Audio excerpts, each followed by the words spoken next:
नमस्कार, हिमाचल खबरों में आप सभी का स्वागत है और मैं हूं आपके स्वास्थ्य प्रिय प्रत्यक्ष। चलिए खबरों की ओर रुख कर लेते हैं, जहां पर मुख्यमंत्री जयराम ठाकुर ने प्रधानमंत्री नरेंद्र मोदी को इसी माह की 13 तारीख को प्रस्तावित चंबा दौरे की तैयारियों की समीक्षा के लिए आज चंबा में आयोजित बैठक की अध्यक्षता करते हुए अधिकारियों को प्रधानमंत्री के आकांक्षी जिला चंबा के दौरे को ऐतिहासिक बनाने के लिए पर्याप्त और पुख्ता व्यवस्था सुनिश्चित करने के निर्देश दिए हैं।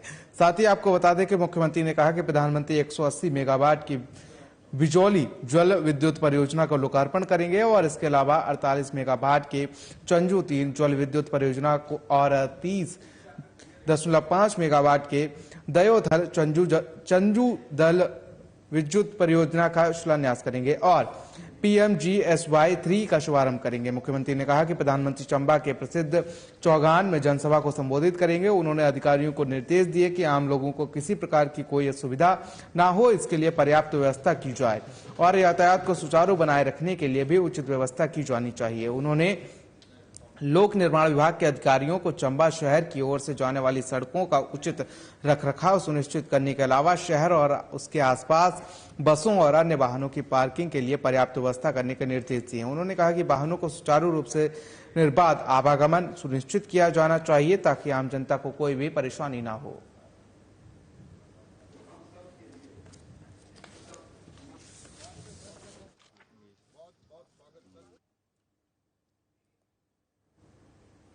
तो वहीं हिमाचल प्रदेश के बीजेपी प्रवक्ता उमेश दत्त शर्मा और बीजेपी नेता संजय शर्मा और मुख्यमंत्री के मीडिया कोऑर्डिनेटर विश्व चक्षु ने धर्मशाला में पत्रकार वार्ता का आयोजन किया और उसमें उन्होंने कहा कि 9 अक्टूबर को कांगड़ा एयरपोर्ट पहुंचने पर बीजेपी के राष्ट्रीय अध्यक्ष जेपी नड्डा का जोरदार स्वागत किया जाएगा। बीजेपी के प्रदेश प्रवक्ता उमेश दत्त शर्मा ने बताया कि इस दौरान कांगड़ा एयरपोर्ट पर एक रोड शो का आयोजन किया जाएगा और बैठक स्थल चंबी तक उनका अभिनंदन किया जाएगा। उन्होंने कहा कि भारतीय जनता पार्टी के राष्ट्रीय अध्यक्ष जेपी नड्डा 9 और 10 अक्टूबर को हिमाचल प्रदेश के प्रस्तावित दौरे पर हैं और आपको बता दें कि राष्ट्रीय अध्यक्ष जेपी नड्डा 9 अक्टूबर कांगड़ा दौरे पर रहेंगे और चंबी के निजी होटल में कांगड़ा संसदीय क्षेत्र की होने वाली बैठक की अध्यक्षता करेंगे। उन्होंने कहा कि उसी दिन नड्डा दोपहर 3 बजे ऑडिटोरियम पॉलिटेक्निक कॉलेज बडू में हमीरपुर संसदीय क्षेत्र की बैठक में भाग लेंगे और 10 अक्टूबर को राष्ट्रीय बीजेपी अध्यक्ष जेपी नड्डा दोपहर 11 बजे मंडी संसदीय क्षेत्र की 3 बजे शिमला संसदीय क्षेत्र की बैठक में भाग लेंगे, जिसका आयोजन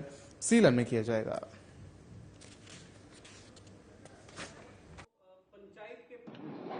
अक्टूबर 9 एवं 10 अक्टूबर को भारतीय जनता पार्टी के राष्ट्रीय अध्यक्ष आदरणीय श्री जगत प्रकाश नड्डा जी का हिमाचल प्रवास है। कल सुबह कांगड़ा एयरपोर्ट पर उनका आगमन होगा और भारतीय जनता पार्टी के कांगड़ा चंबा के सभी कार्यकर्ता उनका भव्य स्वागत करेंगे। भव्य रोड शो होगा।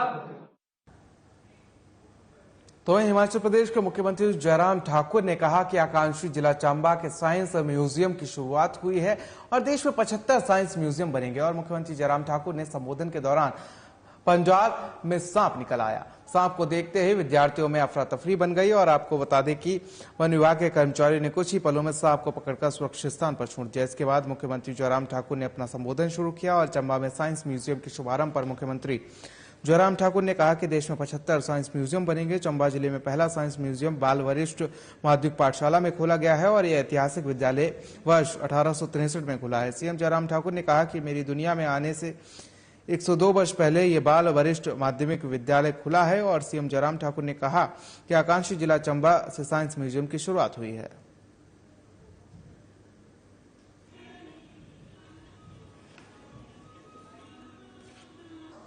और एस्पिरेशनल डिस्ट्रिक्ट चंबा में ये पहली शुरुआत हो रही है, उसके लिए मैं आपका आभार व्यक्त करता हूं और यहाँ चंबा वासियों को बहुत बहुत बधाई देता हूं।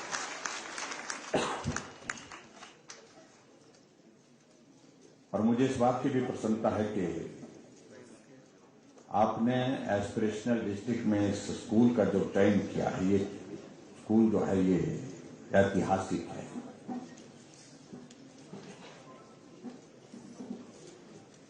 स्कूल की शुरुआत जो मुझे बताया गया कि 1861 में हुई थी, 63 में, यानी कि मेरे इस दुनिया में आने से 100 साल से भी ज्यादा 102 साल पहले।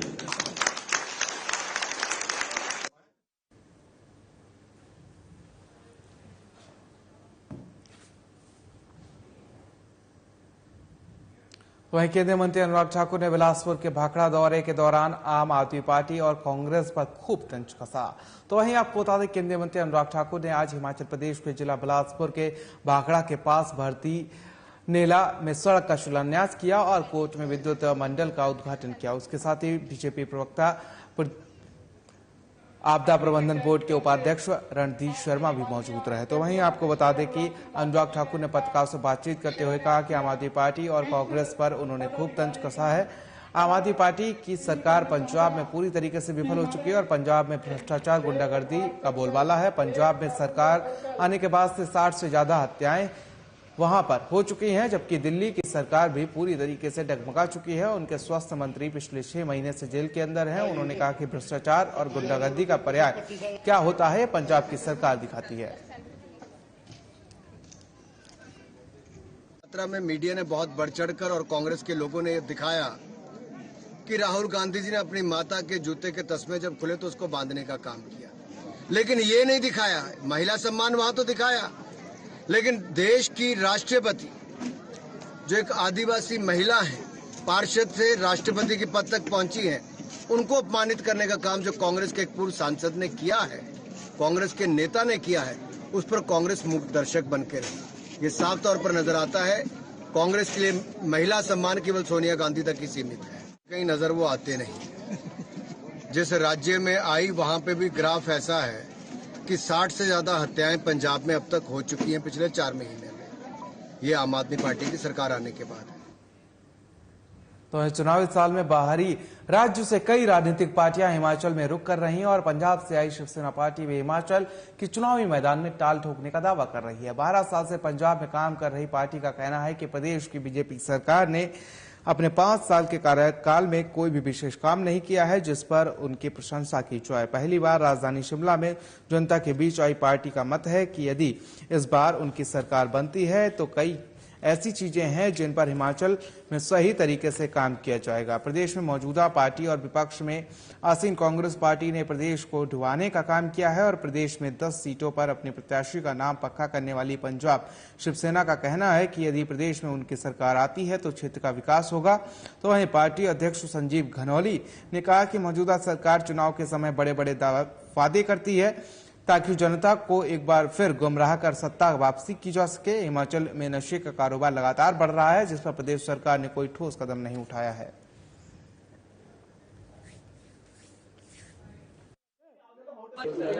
शिवसेना पंजाब हिमाचल प्रदेश जब से शुरू किया हमने 15 साल से, तब से हमारा एक ही एम है कि अपने धर्म का झंडा उठा रखा हमने, गौ माता की। ये जो हिमाचल प्रदेश है देवभूमि है, बड़ी अच्छी बात है। हमारे देश में देश भूमि जो देवभूमि है, यहाँ पे भगवान का वास है। यहाँ पे बहुत से देवी देवताओं ने तपस्या की है। जितने भी शक्तिपीठ है वो हिमाचल प्रदेश में देवभूमि में है। मगर यहाँ देवभूमि पे जो गलत काम हो रहे हैं, जो भ्रष्ट नेताओं ने देवभूमि का नाम बदनाम कर रखा है, हमें दुख की बात है कि गौ माता जिसमें 35,000 32,000 लोग जैसे बोलते हैं कि देवी देवताओं का वास है, आज उनकी कितनी दुर्दशा है।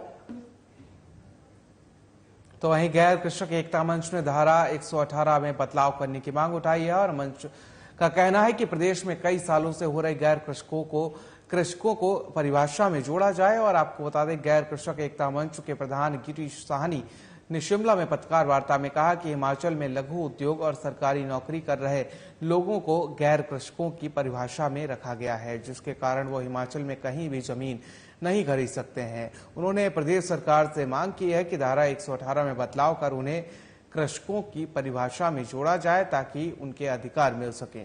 मंच ने आरोप लगाया कि सरकार की तरफ से धारा 118 में समय समय पर बदलाव किए गए हैं, लेकिन इस दौरान कभी भी गैर कृषकों के हितों का ध्यान नहीं रखा गया है। प्रदेश में रहने वाले हजारों गैर कृषकों के अधिकारों का हनन हो रहा है और गैर कृषक मंच का कहना है कि सरकार की तरफ से 10 अक्टूबर 1975 को धारा 118 की नियमावली में बदलाव किए गए हैं, लेकिन इस दौरान प्रदेश में रहने वाले गैर कृषकों को अनदेखा कर दिया गया है और इसके बाद भी समय समय पर धारा में संशोधन किया गया, लेकिन हर बार लघु और सीमांत उद्योगों वाले लोगों को गैर कृषकों की परिभाषा दी गई है, जिसके कारण उनके अधिकारों का हनन होता है। उन्होंने प्रदेश की सरकार से मांग की है कि धारा 118 में बदलाव कर प्रदेश में लघु व्यवसाय करने वाले हजारों कृषकों को कृषकों की परिभाषा में लाया जाए, जिससे उन्हें उनका हक मिल सके। उनका दावा है कि गैर कृषक सिर्फ नगर निगम और नगर परिषद क्षेत्र के अंदर ही जमीन खरीद सकते हैं, जबकि ये इनका दायरा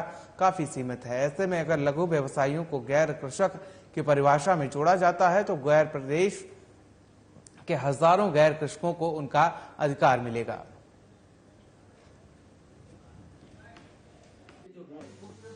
इसमें हमने अपने उन नागरिकों के लिए जो Himachal Pradesh टेनेंशियल land forms act Himachal Pradesh जो सन 1974 में और जिसके एक्ट 1975 में प्रदेश में लागू हुए थे, उनके द्वारा विक्टिम हो रखे हैं। हम उनकी एक समानता के अधिकार की मांग को लेकर के आज की प्रेस कॉन्फ्रेंस की है। मैं आपको ये बताना चाहता हूँ कि हम लोग यहाँ पीढ़ी दर पीढ़ी रह रहे हैं और हमारी जो यहाँ जनरेशन टुगेदर हम यहाँ रह रहे हैं, हमारा हिमाचल को स्वर्णिम बनाने में बहुत बड़ा योगदान है। तो हिमाचल प्रदेश में चुनाव दहलीज पर आ गया है, जिसकी तैयारियों में सभी पार्टियां जुट गई हैं और वहीं पर हिमाचल प्रदेश के कांग्रेस पार्टी के कार्यकारी उपाध्यक्ष और विधायक विनय कुमार चुनाव निर्वाचन क्षेत्र भी रेणुका जी में जनसंपर्क अभियान पंचायत के वार्ड स्तर तक मतदाताओं से रूबरू हो रहे हैं। बता दें कि जहां पर हाची समुदाय के पदाधिकारियों ने भारतीय जनता पार्टी के पक्ष में वोट डालने का निर्णय लिया है। हर हाची मंच पर हिमाचल प्रदेश के मुख्यमंत्री जयराम ठाकुर और भारत के प्रधानमंत्री नरेंद्र मोदी, गृह मंत्री अमित शाह और भारतीय जनता पार्टी के राष्ट्रीय अध्यक्ष जगत प्रकाश नड्डा हिमाचल प्रदेश में भारतीय जनता पार्टी अध्यक्ष एवं शिमला संसदीय क्षेत्र से सांसद सुरेश कश्यप का आभार व्यक्त कर रहे हैं। दूसरी तरफ अनुसूचित जाति गिरिपार अधिकार संरक्षण समिति द्वारा किसको समर्थन दिया जाएगा ये निश्चित नहीं हुआ है और श्री रेणुका जी विधानसभा क्षेत्र के विधायक विनय कुमार जनसंपर्क अभियान के तहत ग्राम पंचायत देवा मिलन से बीजेपी के वरिष्ठ नेता रामस्वरूप विनोद ठाकुर, शुभम और उमा देवी आदि के परिवार बीजेपी कांग्रेस छोड़कर शामिल हुए हैं। पुरुष हमारे से विकास की बातें करते थे, कहीं सड़क की बातें करते थे, कहीं स्कूल की बातें करते थे, कहीं भवन की बातें करते थे, तो महिला हमेशा एक ही बात करती थी कि आपने हमारे लिए क्या किया। तो हमने सोचा, मैं कहा कि फिर हमने पूछा महिलाओं को कि आप क्या चाहते हो, क्या करना चाहते हो। तो कुछ महिला मंडल ये बोलते थे कि हमारा भवन बना दो, कुछ महिलाएं ऐसा बोलती थी कि हमारे पास बर्तन के लिए पैसे नहीं है, कुछ